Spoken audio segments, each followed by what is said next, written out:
LG그룹 구광모 회장이라던가 네이버 이해진 회장은 기자들 입장에서는 정말 보기 힘든 사람들이거든요.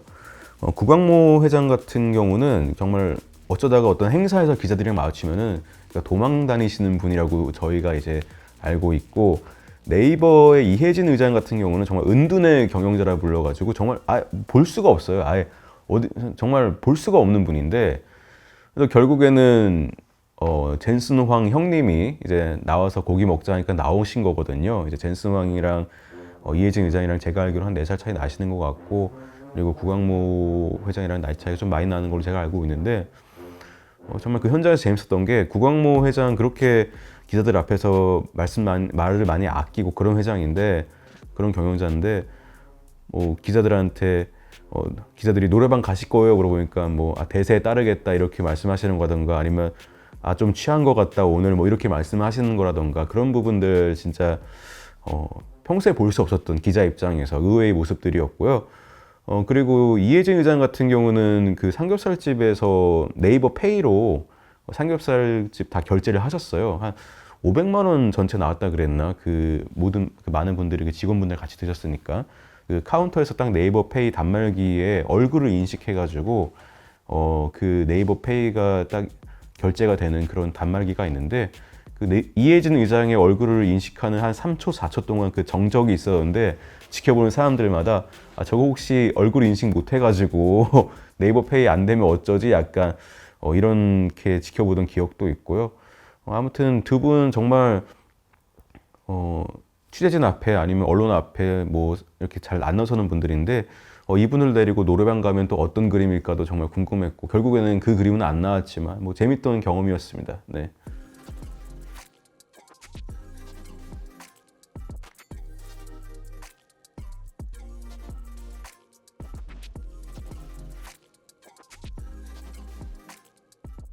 세 가지 목적이 있다라고 저는 좀 정리를 해봤는데요. 첫 번째로 이 그룹 단위의 협상의 신뢰를 다독였다. 이게 사실상 삼소회동은요, 그냥 예고편이었습니다. 진짜 본 게임은 8일이었죠, 사실. 그래서 각 회사에 찾아가서 협력 관계를 밝혔던 것.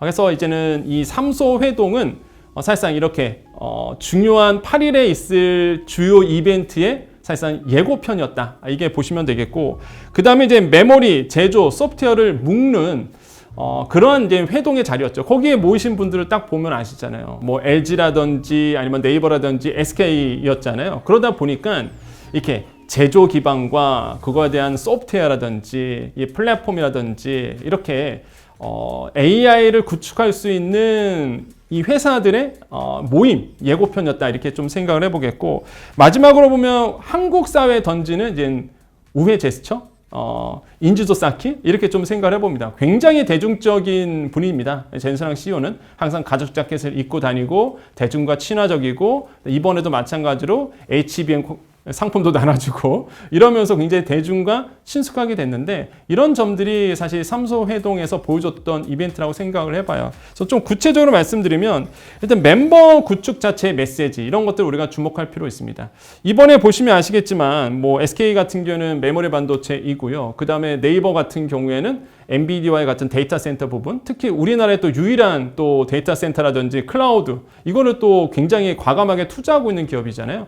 결국에는 엔비디아의 GPU가 필요하게 됩니다. 이런 부분도 맞물려 있고, LG는 말할 것도 없죠.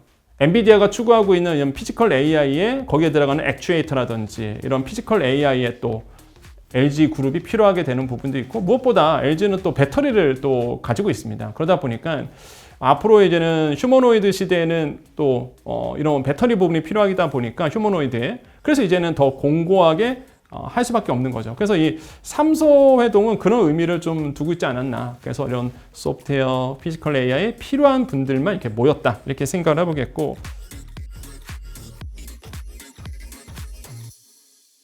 네, 엔비디아는 지금 단순 이제 하드웨어 제조업체에서 벗어나서 새로운 어떤 AI 가속 컴퓨팅의 생태계를 엔비디아 중심으로 꾸리려고 하는 그런 측면이 있습니다. 그래서 그동안은 GPU를 파는 회사에서 이제는 플랫폼 또 서비스 응용까지 만드는, 그런데 사실 자기네가 직접 하지 않고 다른 기업의 서비스와 제품을 도와주는 형태로 매출 확장과 어떠한 헤게모니를 계속 유지하려고 하는 것이죠. 그럼 이제 LG 전자 같은 경우도 어떤 이제 자율주행 어떤 그런 부분도 있고요. 그 다음에 어떤 로봇 분야도 있고, 그 다음 또 LG는 지금 엑사원이라는 또 자체 AI 모델도 갖고 있습니다. 그러면서 사실은 엔비디아와 LG가 그동안 전혀 연관관계가 없는 줄 알았는데, 이번에 이제 그런 엔비디아 입장에서는 또 한국의 굴지의 그룹인 LG와의 어떤 협력을 통해서 사실 엔비디아가 확장하려고 하는 것이죠. 예, 그 다음에 네이버도 마찬가지고요. 네이버는 지금 정부가 지금 추진하고 있는 독자 파운데이션 모델 사업에서도 탈락을 했고, 하이퍼 클로버 X도 중단한 상태입니다. 네이버 입장에서는 상당히 과연 AI 전략이 뭐냐라는 문제가 있는데, 엔비디아의 네모트론 연합이라는 곳에 이제 이번에 들어간다라고 발표가 됐죠. 네모트론 연합이라는 것은 이제 프랑스의 미스트랄 AI, 그 다음에 미국의 퍼플렉시티라든가 아니면 코딩 자동화 쪽을 하는 컬서 AI, 이런 흔히 말하는 프론티어 랩은 아닙니다. 그러니까 프론티어 랩이라고 한다면 오픈 AI, 또 구글의 제미나이, 엔스로픽, 그 다음에 X.AI의 그락, 이쪽이 프론티어 랩이고요. 그 프론티어 랩의 어떠한 파운데이션 모델을 사용하는 그 다음 계층의 회사 레벨, 거기에 이제 네이버를 끼워줬다라는 것이고, 그 회사들은 엔비디아의 어떤 하드웨어나 플랫폼을 가지고 AI 모델을 개발하면서 협력 관계를 갖겠다고 하는 건데, 이것이 과연 네이버의 좋은 뉴스인지는 잘 모르겠습니다. 국민들이 기대하는 것은 네이버가 프론티어 랩급으로 가는 거죠. 지금 독파모에 현재 4개 업체가 남아 있는데, LG, 그다음에 업스테이지, SK, 그리고 또 한 회사가 남아 있죠. 그러면 이제 조금 있으면 또 8월이면 그 중에 한 회사가 탈락하고요. 내년 2월이면 또 다른 회사가 탈락해서 2회사가 남습니다. 결국 이 독자 파운데이션 모델이라는 사업은 프론티어 랩을 한국에서 육성하자라고 하는 것인데, 네이버는 거기서 탈락하고 오히려 세컨티어 그룹인 네모트론에 들어갔다라고 해석할 수도 있고요. 또 하나 네이버는 이제 엔비디아와 AI 팩토리 사업을 하기로 한 것인데, 이제 네이버는 네이버 클라우드라는 사업을 잘 하고 있는 상황에서 그 기술력과 운영 경험을 봤을 때는 이제 AI 팩토리를 엔비디아와 같이 한다는 것은 또 하나의 의미가 있다고 보겠습니다.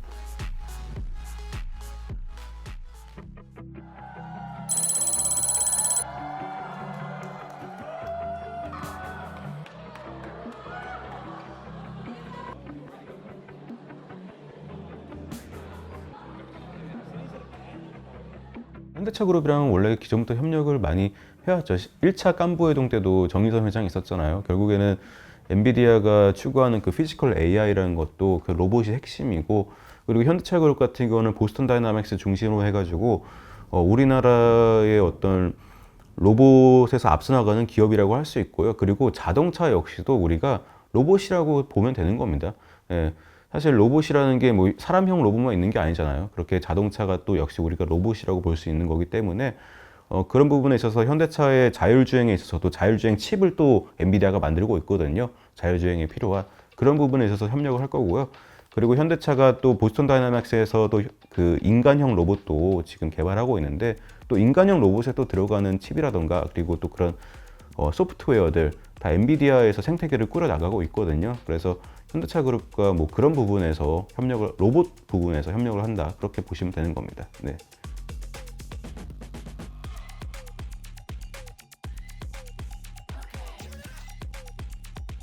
이번에도 이제는 젠스낙 CEO와 정의선 회장이 이 새만금 밸리에 대해서 얘기를 했습니다.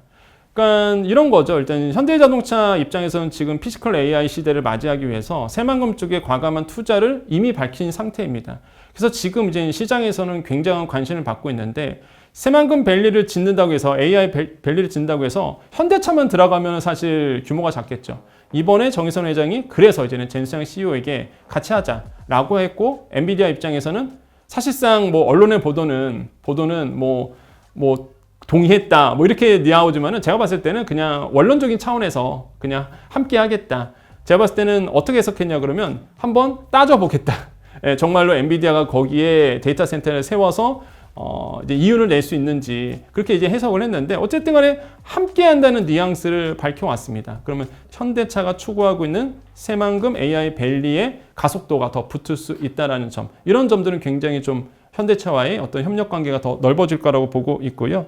네, 두 번째로는 이제 로보틱스라고 보시면 됩니다. 이미 아시겠지만 뭐 현대자동차 같은 경우는 아틀라스라든지 굵직한 보스턴 다이내믹스에서 내놨던 이런 굵직한 로봇들, 휴머노이드가 있습니다. 그럼 거기에 들어가는 당연히 휴머노이드용 당연히 칩 같은 AI 칩 같은 경우에도요.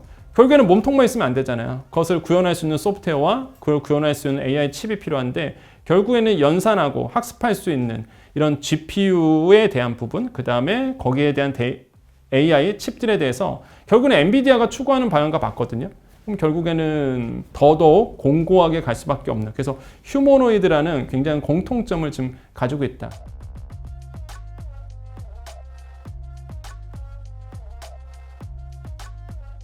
엔비디아는 계속 GPU를 팔아야 되는데요. 우리가 그냥 챗GPT 같은 컴퓨터에서만 쓰는 이런 가상적인 생성 AI만 해가지고는 또 역시 성장이 정체될 수밖에 없는 거죠. 그래서 에이전틱 AI, 그다음 피지컬 AI로 가고 있는데, 또 한국에서 가장 피지컬 AI를 그래도 열심히 해왔던 회사가 현대차죠. 보스턴 다이나믹스라는 미국 회사를 일찍이 인수했고요. 하지만 지금 현대차는 테슬라의 FSD 14.3이 발표되면서 사실 전 세계가 좀 들끓고 있습니다. 이제 정말 자율주행이 거의 다 온 것 아니냐. 그래서 어떻게 보면 자율주행이 안 되는 차는 이제 사기가 싫은 상황이 될 수 있죠. 현대차로서는 위기죠. 그러면 지금 자율주행을 앞서가고 있는 회사는 미국의 테슬라, 그 다음에 구글의 웨이모, 그 다음에 세 번째가 지금 엔비디아의 하이페리온 시스템에 기반한 알파마요 2인데, 이번에 젠슨 왕이 대만에서 키노트 스피치 할 때 전 세계 자동차 업체의 80%가 이제 알파마요 2를 탑재하게 될 것이다, 이렇게 이야기를 했습니다. 그럼 그 중에 하나가 현대차가 되는 거죠. 그럼 현대차 입장에서는 테슬라처럼 또 웨이모처럼 독자적으로 다 자본과 그 운용을 통해서 독자적인 AI를 개발하는 것보다는 원래 자동차 회사이기 때문에 자율주행 기능을 오히려 효율적으로 탑재할 수 있다라는 그런 전략을 쓸 수 있고요. 아마 현대차 내부에서도 자체 개발이 있겠죠. 하지만 엔비디아와 또 제휴함으로써 어떤 두 가지의 옵션을 가질 수 있다. 그런 면에서 현대차로서는 상당히 이제 위험을 회피하는 그런 좋은 사례가 되고요.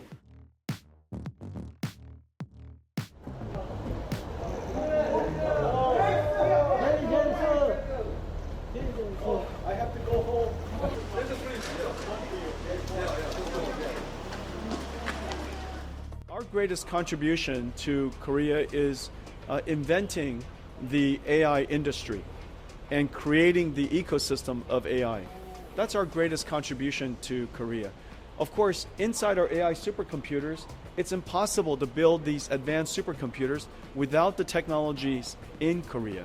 And so now it's a great partnership, and we're going to grow this industry together.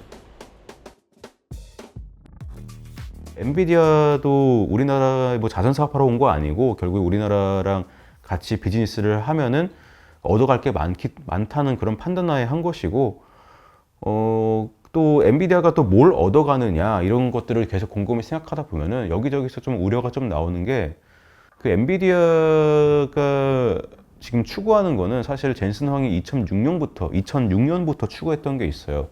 원래 엔비디아는 그 게임용 칩을, 그래픽 처리 장치를 만드는 그 하드웨어 회사였습니다. 근데 젠슨 황은 2006년부터 쿠다라는 그 개발자들이 쓰는 소프트웨어 그 환경을, 프로그래밍 환경을 이제 출시를 하고, 계속해서 어떤 프로그래밍 환경, 소프트 그 생태계를 장악하려고 노력을 해왔던 회사입니다. 20년 동안.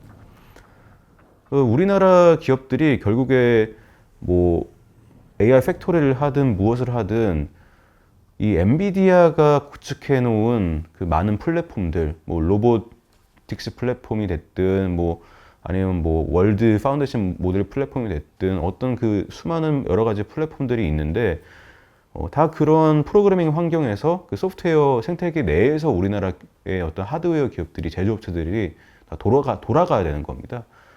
이런 면에서 엔비디아가 그동안 추구해왔던 그 소프트웨어 생태계의 장악력이 엔비디아도 굉장히 점점 커져갈 수 있는 거죠. 모든 우리나라 제조업체들이 다 엔비디아의 그 생태계 내에서 같이 다 엔비디아와 일을 할 거니까. 네, 맞습니다. 그 네이버가 네모트론 연합에 들어간 거는 사실 실망스러운 일이 되는 거고요. 어떤 분들은 또 엔비디아의 알파마요 2를 현대차에 적용한다고 할 때 또 실망스러워 할 수도 있습니다. 아, 우리나라 맨날 물건만 파는 회사야. 마치 그 구글의 안드로이드가 원래는 구글 게 아니었잖아요. 삼성전자에 제안을 했는데 삼성에서 그걸 받지 않는 바람에 구글에 이제 간 거거든요. 그런 것처럼 우리는 어떤 소프트웨어적인 거나 운영체제나 브레인을 갖지 못하고 브레인은 외국 걸 갖다 쓰는구나. 그래서 엔비디아와의 협력은 그런 종속의 위험성이 있는데 한국 기업의 경영자들도 그 정도는 알겠죠. 그러니까 제가 생각하기에는 엔비디아에 종속된다는 것보단 하나의 옵션을 갖는 거라고 이해를 합니다. 현대차가 자율주행을 독자적으로 개발할 수도 있을 거예요. 근데 테슬라와 연합할 수는 없습니다. 근데 이건 테슬라는 아예 자동차를 만들어 버렸기 때문에 차라리 구글과 협력할 수는 있죠. 구글의 웨이모와. 구글은 자동차를 만드는 데는 관심이 없으니까요. 그럼 결국 현대차는 독자 개발하거나 구글과 하거나 해야 되는데 하나가 더 생긴 거죠, 엔비디아가. 그러면서는 현대차 입장에서는 옵션이 여러 개 있는데 그중에 옵션을 하나 확보했다. 이렇게 볼 수 있겠고요. 네이버도 마찬가지입니다. 독자 파운데이션 모델을 아마 만들 마음도 없지는 않겠죠. 하지만 엔비디아와 협력하면서 엔비디아의 노하우도 활용할 수 있고요. 한국의 K-팝도 사실은 애플의 아이튠스, 그 다음에 구글의 유튜브 이런 미국 플랫폼을 통해서 전파됐죠. 일본의 엔터테인먼트는 미국의 그런 플랫폼을 쓰는데 상당히 좀 꺼렸다고 해요. 일본은 한국보다 더 시장이 크니까 그냥 일본 안에서만 소비된다는 거죠. 근데 한국의 엔터테인먼트 시장은 한국 자체가 좁으니까 미국의 플랫폼과 결합을 하면서 오히려 글로벌하게 나갈 수 있었던 거죠. 그래서 어떤 서구 사회에 더 많이 노출이 됐던 거죠. 그런 면에선 이제 K-팝도 그랬는데 이제 K 기술, 뭐 K 반도체 또는 K AI도 어떻게 보면 이제 미국의 플랫폼을 늘 배척할 필요는 없는 거죠.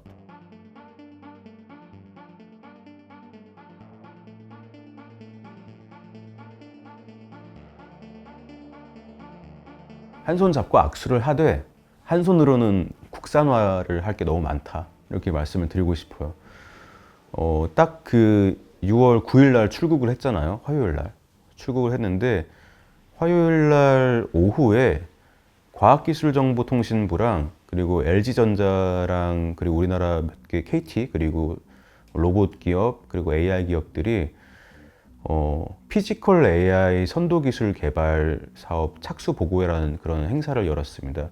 우리나라는 정말 세계 최고의 제조업체들이 다 있고 공장이 다 우리 국내에 있고 또 국내 공장 말고도 대기업이 해외 공장 정말 많습니다. LG전자만 해도 막 130개 있고 정확한 숫자는 제가 기억이 안 납니다만은 그렇게 있기 때문에 우리나라의 그런 제조업체들이 공장에서 갖고 있는 그 데이터들 이거는 우리나라가 정말 압도적으로 많이 갖고 있는 데이터이기 때문에 우리가 피지컬 AI에서 정말 앞서갈 수 있습니다. 제조 AI에서. 그런데 이거를 다 미국 기업들도 탐낸단 말이죠. 엔비디아도 탐내고 있고 아마존도 탐내고 있고 한데 그런 상황에서 굳이 우리가 엔비디아와 손을 잡더라도 양손을 다 잡을 일은 없다. 종속될 일은 없다. 실제로 과기부 정부 관계자들도 굉장히 엔비디아의 이번 방안을 많이 의식을 했습니다. 엔비디아에서 했던 얘기들이랑 지금 정부가 하려는 거랑 너무 겹치는 거예요. 엔비디아가 하려는 거랑 정부가 하려는 거랑. 그것 때문에 뭐 그런 얘기도 했더라고 하시더라고요. 아, 오늘 출국하는데 우리 행사 조금만 미룰까? 정부 행사 조금만 미룰까? 이런 얘기도 했다고 하시더라고요. 그럴 정도였으니까 지금 우리 정부가 우리 기업들 다 모아가지고 하려는 내용이랑 엔비디아가 하려는 내용이랑 겹치다 보니까 결국에 또 한 손을 잡되 한 손은 국산화를 해야 되는데 그러면은 그냥 국산화만 하면 되는 거 아니야? 라고 얘기할 수도 있겠지만은 과거에 또 생각을 해보면 우리나라가 이렇게 첨단 기업이랑 손 잡고 이것저것 일을 하다 보면은 배우는 게 많이 있어요. 아, 이런 노하우가 있구나, 이렇게 돌아가는구나, 배우는 게 많이 있기 때문에 손 잡으면서 엔비디아로부터 배울 건 배우면서 그런 배워온 것들을 또 기술들을 활용해서 국산 어떤 소프트웨어 생태계라든가 플랫폼 생태계를 만들어서 또 그 위에서 또 돌아갈 수 있도록 우리가 만들어야 돼야 한다.